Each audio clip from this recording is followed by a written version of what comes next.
بسم اللہ الرحمن الرحیم۔ السلام علیکم۔ آپ دیکھ رہے ہیں وحید اسلامک ٹی وی۔ 7 جگہوں پر بسم اللہ مت پڑھنا ورنہ انسان کافر ہو جاتا ہے۔ خبردار! بسم اللہ الرحمن الرحیم۔ قرآن مقدس اللہ کی عظیم کتاب ہے۔ یہ برکت والی کتاب ہے۔ اس کی آیتیں مومنوں کے لیے شفا ہیں۔ اس کے ایک ایک حرف میں 10 نیکیاں اللہ نے مقرر فرمائی ہیں۔ قرآن مقدس دنیا اور آخرت کی پریشانیوں کا علاج ہے۔ قرآن مقدس رحمتوں کا خزانہ ہے، لیکن اس عظیم رحمت والے خزانے سے مالا مال ہونا ہو تو پہلے سچے دل سے بسم اللہ الرحمن الرحیم پڑھو، پھر اس خزانے کو کھولو اور زیادہ سے زیادہ اللہ کی رحمتوں کو حاصل کرو۔ جب قرآن مقدس جیسی عظیم کتاب بغیر بسم اللہ الرحمن الرحیم کے نہیں کھلتی تو دوسرے جائز کام کی برکتیں بغیر بسم اللہ الرحمن الرحیم کے کیسے حاصل ہو سکتی ہیں؟ حضرت عثمان بن عفان رضی اللہ تعالی عنہ سے رسول اللہ صلی اللہ علیہ وآلہ وسلم سے بسم اللہ کی نسبت سوال کیا۔ آپ نے فرمایا، یہ اللہ تعالیٰ کا نام ہے۔ اللہ تعالیٰ کے بڑے ناموں اور اس میں اس قدر نزدیکی ہے جیسے آنکھ کی سیاہی اور سفیدی میں۔ جابر رضی اللہ تعالی عنہ فرماتے ہیں، جب یہ آیت بسم اللہ الرحمن الرحیم اتری، بادل مشرق کی طرف چھٹ گئے، ہوائیں ساکن ہو گئیں، سمندر ٹھہر گیا، جانوروں نے کان لگا لیے، شیاطین پر آسمان سے شعلے گرے، اور پروردگار عالم نے اپنی عزت اور جلال کی قسم کھا کر فرمایا کہ جس چیز پر میرا یہ نام لیا جائے گا اس میں ضرور برکت ہوگی۔ ابن مسعود رضی اللہ عنہ فرماتے ہیں کہ جہنم کے 19 داروغوں میں جو بچنا چاہے وہ بسم اللہ الرحمن الرحیم پڑھے۔ اس کے بھی 19 حروف ہیں، ہر حرف پر ہر فرشتے سے بچاؤ بن جائے گا۔ اسے ابن عطیہ نے بیان کیا ہے۔ لیکن کچھ ایسی جگہیں ہیں جہاں پر بسم اللہ الرحمن الرحیم پڑھنا حرام ہے، جائز ہی نہیں ہے۔ ہر انسان جہاں چاہتا ہے پڑھ لیتا ہے۔ کچھ لوگوں کی ایسی عادت بن جاتی ہے کہ وہ ہر کام کرنے سے پہلے ایک دم بسم اللہ الرحمن الرحیم پڑھتے ہیں، تو کچھ ایسی بھی جگہ ہے جہاں پہ بسم اللہ ہمیں نہیں پڑھنا چاہیے۔ یہاں پر بسم اللہ انسان اگر پڑھے گا تو وہ گناہ گار ہوگا۔ بسم اللہ کا پڑھنا ایسی جگہوں پر، ایسے مقامات پر جائز ہی نہیں ہے۔ اب آپ یہ سمجھ لیجئے کہ کون سے مقامات پر بسم اللہ پڑھنا چاہیے، کن مقامات پر بسم اللہ نہیں پڑھنا چاہیے۔ ناظرین، آپ نے سنا ہوگا کہ ہر کام شروع کرنے سے پہلے بسم اللہ الرحمن الرحیم پڑھنا چاہیے، کیونکہ بسم اللہ الرحمن الرحیم کا معنی ہے کہ اللہ کے نام سے شروع جو بڑا مہربان نہایت رحم والا ہے، یعنی ہم کام کو جو شروع کر رہے ہیں وہ اللہ کے نام سے شروع کر رہے ہیں تاکہ اللہ تعالیٰ ہمارے اس کام میں برکت عطا فرما دے۔ اور بسم اللہ پڑھنے کے فائدے بھی بہت زیادہ ہوتے ہیں۔ اگر کوئی انسان کسی کام کو پڑھ کر کرتا ہے تو اللہ تبارک و تعالیٰ اس کام میں برکت عطا فرماتا ہے۔ اور یہ سنت بھی ہے، حضور صلی اللہ علیہ وآلہ وسلم نے بہت سارے مقامات پر ہمیں بسم اللہ الرحمن الرحیم پڑھنے کی تاکید فرمائی ہے، اور حضور صلی اللہ علیہ وآلہ وسلم نے بسم اللہ الرحمن الرحیم پڑھنے کا حکم دیا ہے۔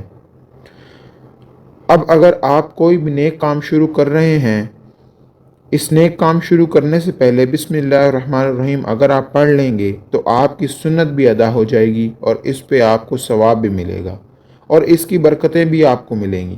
اگر آپ نے کسی نیک کام شروع کرنے سے پہلے بسم اللہ پڑھ لیا تو پھر انشاءاللہ اس میں آپ کو نقصان نہیں ہوگا۔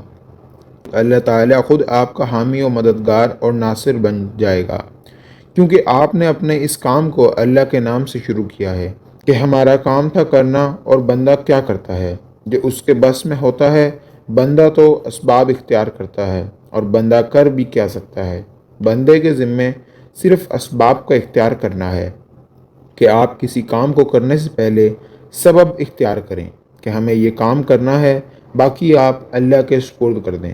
آپ اپنے کام کو کریں، باقی جو اب آپ کا کام ہے وہ اللہ تبارک و تعالیٰ کے سپرد کر دیں۔ ایک مرتبہ ایک صحابی آ کر عرض کیا کہ یا رسول اللہ صلی اللہ علیہ وآلہ وسلم، میں پریشان ہوں، ہمارے اونٹ کہیں کھو گئے ہیں۔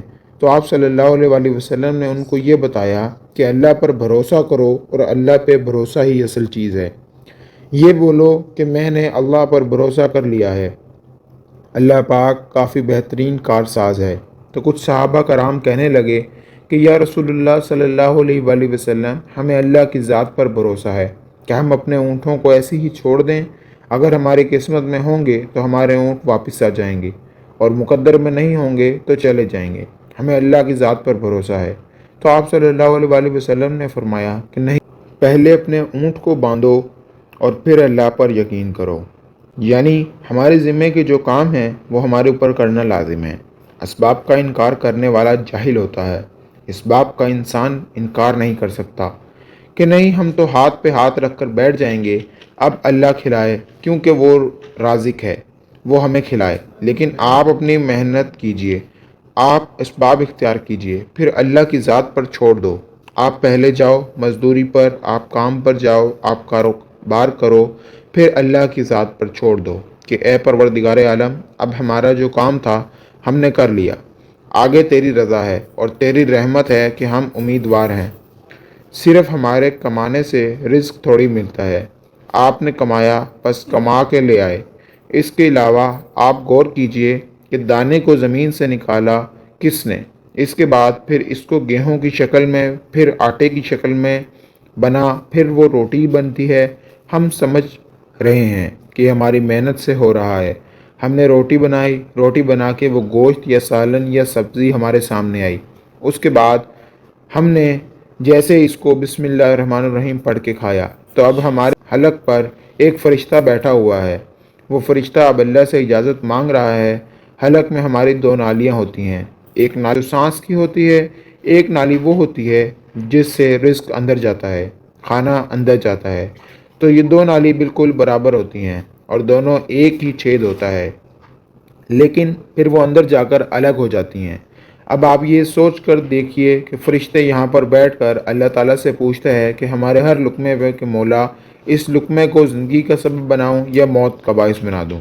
اب اللہ تعالیٰ کی اگر مرضی ہوتی ہے تو وہ لقمہ زندگی کا سبب بن جاتا ہے، اگر اللہ کی مرضی نہیں ہوتی تو وہ لقمہ موت بن جاتا ہے۔ یعنی اگر وہ لقمہ بجائے خوراک والی نالی میں جانے کے اگر وہ سانس کی نالی میں چلا جائے تو پھر انسان ختم ہو جائے گا۔ تو آپ دیکھیں ہم نے اتنے سارے کام کیے لیکن فرشتے یہاں پر بیٹھا ہوا ہے کہ اس نوالے کو اس لقمے کو کہاں لے جانا ہے۔ تو یہ آپ نے اسباب اختیار کیے، یعنی اس کو اسباب اختیار کرنا کہتے ہیں، اور اللہ تبارک و تعالیٰ پر چھوڑ دیا تو نیک کام ہم شروع کر رہے ہیں، کھانا کھا رہے ہیں تو ہمیں بسم اللہ پڑھنے کی تاکید کی گئی ہے۔ لیکن بہت سارے لوگ ایسے ہوتے ہیں کہ کچھ حرام کام کرتے ہیں، جیسے مثال کے طور پر اگر کوئی انسان جوا کھیل رہا ہے تو اس میں بسم اللہ کا پڑھنا حرام ہے کہ اللہ کے نام سے شروع۔ اللہ نے کب کہا تھا کہ آپ جوا کھیلو؟ جا کر اللہ نے کب کہا تھا کہ آپ شراب بیچو؟ جا کر اللہ نے کب کہا تھا کہ آپ جھوٹ فریب مکر کرو؟ جا کر اللہ نے تو کہا ہی نہیں۔ ایک شخص نے بڑی عالیشان منزل بنوائی اور اس پر لکھا حاذا من فضلی رب، اور شیطان نیچے بیٹھا رو رہا ہے۔ تو لوگوں نے پوچھا تو کیوں رو رہا ہے؟ تو اس نے کہا کہ دیکھو میں نے اس سے جھوٹ بلوایا، فراڈ کروایا، ہم نے اس کی بلڈنگ فراڈ کر کے بنوا دی، اور یہ لکھ رہا ہے حاذا من فضلی ربی، یہ میرے رب کا فضل ہے۔ اللہ نے کہاں کہا تھا کہ جھوٹ بول کے کمانا؟ اللہ نے کہاں کہا تھا کہ ڈھونگ کرنا؟ اللہ نے کہاں کہا تھا کہ فراڈ کرنا؟ تو مقصد صرف یہ ہے کہ شیطان تو ہر طرح سے انسان کو بہکاتا ہے، تو اس لیے حرام کاموں سے پہلے ہمیں بسم اللہ ہرگز نہیں پڑھنا ہے۔ ہمیں ہر نیک کام شروع کرنے سے پہلے بسم اللہ الرحمن الرحیم پڑھنا چاہیے۔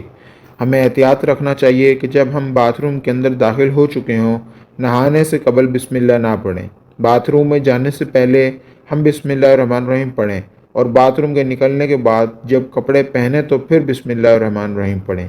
اور کوئی انسان کاروبار کرتا ہے، اب اس نے جھوٹ بولا اور پھر اس کے بعد پیسے لیتے وقت بسم اللہ الرحمن الرحیم پڑھا، تو ایسی جگہوں پر جہاں پر حرام کام کوئی بندہ کرتا ہے تو وہاں پر بسم اللہ الرحمن الرحیم نہیں پڑھنا چاہیے، کیونکہ اللہ تبارک و تعالیٰ آپ کو دنیا میں چھوٹ دے رکھی ہے کہ جیسا کرو گے ویسا بھرو گے۔ اللہ سب کو دیکھ رہا ہے کہ کون کیا کر رہا ہے، تو جو کچھ ہم کر رہے ہیں صحیح یا غلط، اس کے بعد پھر لوگ کہتے ہیں کہ یہ تو اللہ کی مرضی ہے، لیکن یاد رکھنا یہ اللہ کی مرضی نہیں، اللہ کی اجازت ہے، اللہ نے آپ کو اجازت دی ہوئی ہے، بس اللہ چھوٹ دی ہوئی ہے کہ کر لو، دنیا میں جیسا کرنا ہو۔ اللہ ظالم کو ڈھیل دیتا ہے، لیکن جب پکڑتا ہے تو چھوڑتا نہیں ہے۔ اللہ کی پکڑ بڑی سخت ہے، تو دنیا میں اللہ دیکھ رہا ہے۔ یہ مرضی نہیں ہے اللہ کی کہ آپ گناہ کرو، لیکن اللہ نے بس اجازت دی ہوئی ہے کہ آپ کر لو، دیکھیں کتنا کرو گے۔ ایک دن آئے گا میرے پاس، جب آؤ گے تب ہم فیصلہ کریں گے کہ مالک یوم الدین، انصاف کے دن کا حاکم تو اللہ کی ربوبیت سمجھیے، اور ہمیں یہ سمجھنا چاہیے کہ کون سے کام ہمیں کب کرنے چاہیے، کب نہیں کرنے چاہیے۔ جو سنت رسول اللہ صلی اللہ علیہ وآلہ وسلم پر ہم عمل کریں گے تو اللہ تعالیٰ ہمیں کامیاب کر دے گا، دنیا میں بھی اور آخرت میں بھی انشاءاللہ تعالیٰ۔ اللہ پاک ہمیں بہتر عمل کرنے کی توفیق عطا فرمائے اور ہمارا خاتمہ ایمان پر فرمائے۔ آمین ثم آمین۔